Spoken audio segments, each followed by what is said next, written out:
महिला बन गई टीचर और फर्जी कागजात के जरिए 9 साल की नौकरी करती रही, लेकिन किसी को भनक तक नहीं लगी।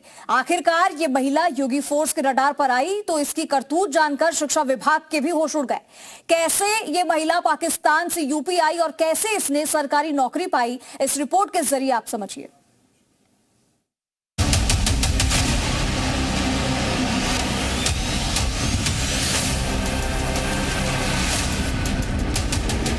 शुमाइला खान, ये नाम है उस पाकिस्तानी महिला का जो 9 साल तक यूपी के शिक्षा विभाग की आंखों में धूल झोंकती रही। बरेली के माधोपुर प्राथमिक विद्यालय के इस बोर्ड पर नजर डालिए। यहाँ चौथे नंबर पर शुमाइला खान का नाम लिखा है और बगल में इसकी नियुक्ति की तारीख भी लिखी है। ये तारीख है 7 नवंबर 2015।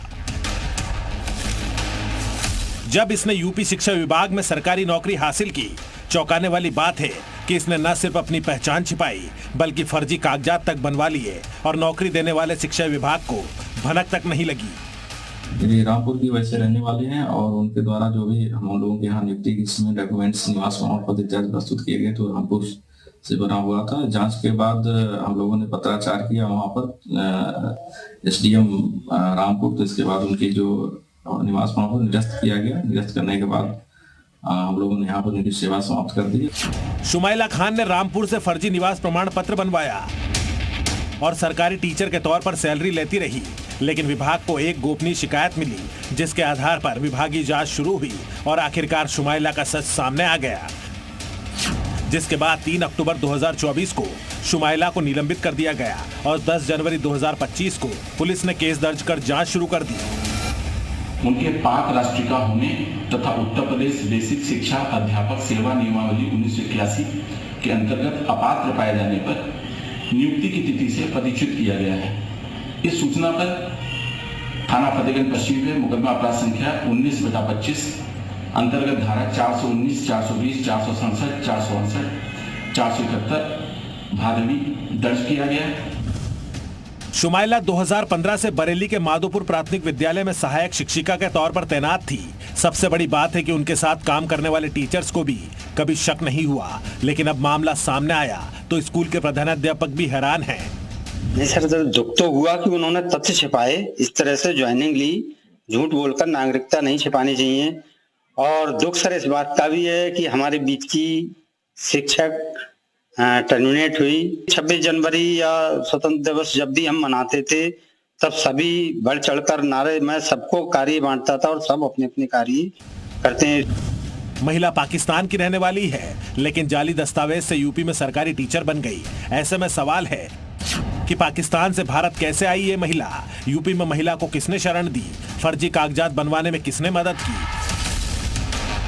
ये वो सवाल हैं जिनका सच सामने आना जरूरी है, क्योंकि ये बेहद गंभीर मामला है। ये महिला पाकिस्तानी है। ऐसे में सवाल ये भी है कि क्या सरकारी नौकरी की आड़ में कहीं वो जासूसी तो नहीं कर रही थी? इसका सच भी पता लगना जरूरी है। ब्यूरो रिपोर्ट, जी मीडिया।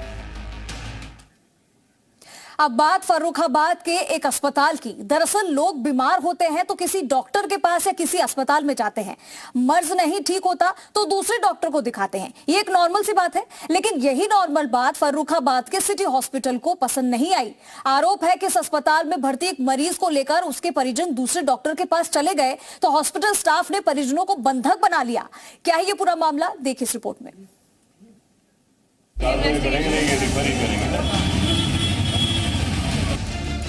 आप अस्पताल में जाएं, इलाज करवाएं और फिर भी मर्ज ना ठीक हो पाए तो आप क्या करेंगे? जरूर किसी डॉक्टर के पास या किसी दूसरे अस्पताल पहुंचेंगे। लेकिन क्या हो कि जिस अस्पताल में आपका इलाज चल रहा हो वो अस्पताल आपको दूसरे अस्पताल जाने ही ना दे। आप अगर जबरदस्ती करें तो अस्पताल प्रशासन आपको बंधक बना ले। आप कहेंगे कि क्या बिना सर पैर की बातें कर रहे हो? कोई अस्पताल भला ऐसा क्यों और कैसे कर सकता है? तो इस सवाल का जवाब आप सत्यबोध अग्निहोत्री से सुनिए।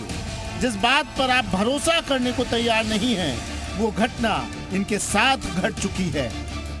दूसरे चिकित्सक को दिखाने के कारण सिटी हॉस्पिटल का पूरा स्टाफ नाराज हो गया और इन्होंने जो साथ में मेरी बेटी शांभवी की बुआ जो आई थी उसे कमरे में अवैध रूप से बंधक बना दिया। बंधक बनाने की सूचना मेरी बेटी ने मुझे फोन पे दी। सत्यबोध अग्निहोत्री की बात सुनकर अब शायद आपको ये खबर बिना सर पैर की ना लगे। अब विस्तार से पूरा मामला भी जानिए। दरअसल सत्यबोध अग्निहोत्री जो पेशे से वकील हैं, उनकी 9 साल की पोती को डायरिया हुआ। 14 जनवरी को परिजन बच्ची को लेकर फर्रुखाबाद के अमृतपुर थाना क्षेत्र के सिटी हॉस्पिटल पहुंचे। अस्पताल में बच्ची का इलाज शुरू हुआ। जब बिटिया की हालत में सुधार नहीं हुआ तो उसके पिता ने बेटी को दूसरे डॉक्टर को दिखाया। आरोप है कि दूसरे डॉक्टर के पास जाने की खबर पाकर अस्पताल प्रशासन नाराज हो गया और बीमार बच्ची की बुआ को अस्पताल के अंदर ही बंधक बना लिया। अस्पताल में बंधक बनी बच्ची की बुआ को रिहा करवाया गया। अब पीड़ित बता रहे हैं कि इस काम में पूरा अस्पताल प्रशासन मिला हुआ है और यह अस्पताल नहीं, लूट का अड्डा है। इसमें पूरी संलिप्तता इस सिटी हॉस्पिटल के सारे कर्मचारियों के और स्टाफ की है और ये यहाँ पे लूट का अड्डा बनाए हुए हैं। तहरीर दी आपने? तहरीर मैंने संबंधित थानाध्यक्ष को दे दी है, विधिक कार्रवाई की प्रतीक्षा है। खैर, पुलिस मामले की जांच में जुटी हुई है। वहीं दूसरी तरफ अस्पताल प्रशासन इस मैटर में कुछ भी बोलने के लिए सामने नहीं आ रहा। अब जांच के बाद ही पता चलेगा कि सफेद कोट पर लगा एक काला धब्बा कितना मैला है। अरुण सिंह, फर्रुखाबाद, जी मीडिया। वो गैंगस्टर और टारगेट के बीच कड़ी का काम करती थी। वो गैंगस्टर के लिए हथियार सप्लाई करती थी। वो मर्डर केस में जमानत पर रिहा हुई और विदेश भाग गई, लेकिन कानून के लंबे हाथों से वो बच नहीं पाई। उसने इटली पुलिस ने गिरफ्तार कर लिया और अब उसे भारत लाने के लिए प्रत्यर्पण की प्रक्रिया शुरू हो गई है। लॉरेंस गैंग की इस लेडी डॉन की इनसाइड स्टोरी देखकर आप भी हैरान हो जाएंगे। देखिए।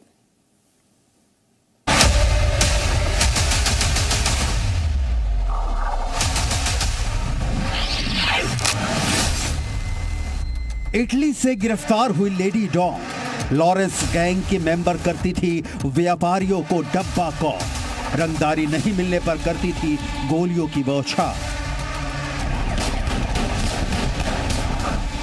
सुधा कंवर, ये तस्वीर बहुत गौर से देख लीजिए क्योंकि इस लेडी डॉन की क्राइम स्टोरी देख आप सन्न रह जाएंगे।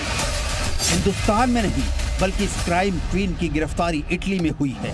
हिंदुस्तान से क्राइम कर सुधा कंवर इटली में बैठे बैठे रंगदारी और वसूली का नेटवर्क चलाती थी। राजस्थान की एंटी गैंगस्टर टास्क फोर्स यानी AGTF ने इंटरपोल के सहयोग से कुख्यात रोहित गोदारा गिरोह के सक्रिय सदस्य अमरजीत बिश्नोई की पत्नी सुधा कंवर को गिरफ्तार किया है। कॉन्स्पिरेसी में अरेस्ट हुई थी।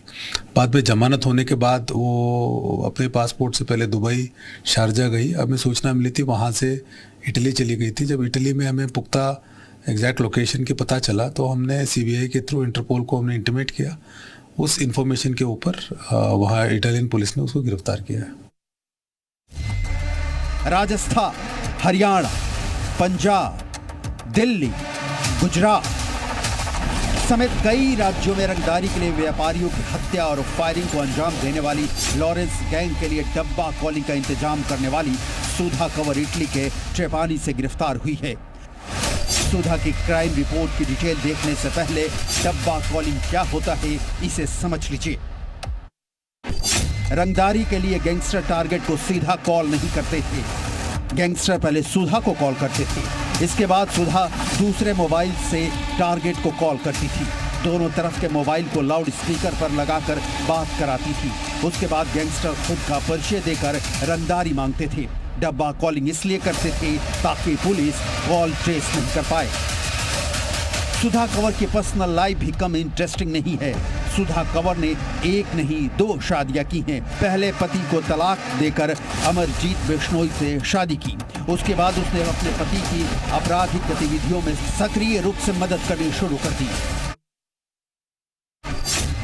2022 में सुधा कंवर ने शूटरों को पैसे ट्रांसफर करने और हथियार मुहैया कराने में मदद की थी, जो 3 दिसंबर 2022 को सीकर में राजेंद्र उर्फ राजू ठेहट की हत्या में शामिल थे। सुधा कंवर को 5 फरवरी 2023 को गिरफ्तार किया गया था और उसे न्यायिक हिरासत में भेजा गया था, लेकिन कोर्ट से जमानत मिलने पर अमरजीत ने कंवर को विदेश बुला लिया। अब पुलिस ने सुधा कंवर की भारत प्रत्यर्पण की प्रक्रिया शुरू कर दी है। ये जो प्रक्रिया है उस पे किस तरह से काम किया जा रहा है? नहीं तो अमरजीत बिश्नोई जो गिरफ्तार हुआ था उसे एक्सट्रेडिशन कागज हम सब ने भेज दी है। वहाँ की जो justice department, Italian justice department हमारी इंडियन एम्बेसी के साथ मिलके उसको जो कोर्ट में जो प्रोसीडिंग चल रहा है उसमें पूरा लगातार का मतलब चल रहा है। हम उम्मीद है जल्दी वो भी आएंगे और अभी जो सुधा कंवर जो अरेस्ट हुई है उसकी भी एक्सट्रेडिशन के कागज हमारे तैयार है, बहुत जल्दी भेज देंगे और उसको भी लाने के लिए प्रयास करेंगे। सुधा कंवर और उसका पति अमरजीत बिश्नोई रोहित गोदारा गैंग के शूटरों के साथ काम करते थे। ये रोहित गोदारा भी विदेश भाग चुका है। सुधा कंवर के तार लॉरेंस बिश्नोई गैंग से कैसे जुड़े हैं, इसे समझने के लिए लॉरेंस गैंग की जन्म पत्री देखनी होगी। लॉरेंस बिश्नोई गैंग में 700 से ज्यादा शूटर हैं और जय बलकारी उसके गैंग का नारा है। लॉरेंस बिश्नोई जिन चेहरों के दम पर पूरा नेटवर्क चलाता है उसमें रोहित गोदारा, गोल्डी बराड़, काला जठेड़ी, अनमोल बिश्नोई, सचिन बिश्नोई और कपिल सांगवान जैसे बड़े गैंगस्टर हैं।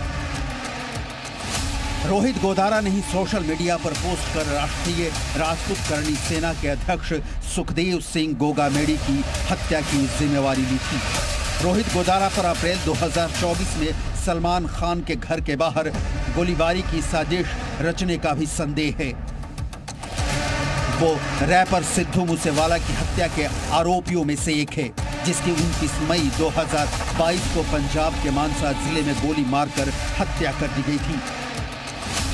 गोदारा 2022 में सीकर में गैंगस्टर राजू ठेहट की हत्या का भी मुख्य आरोपी है।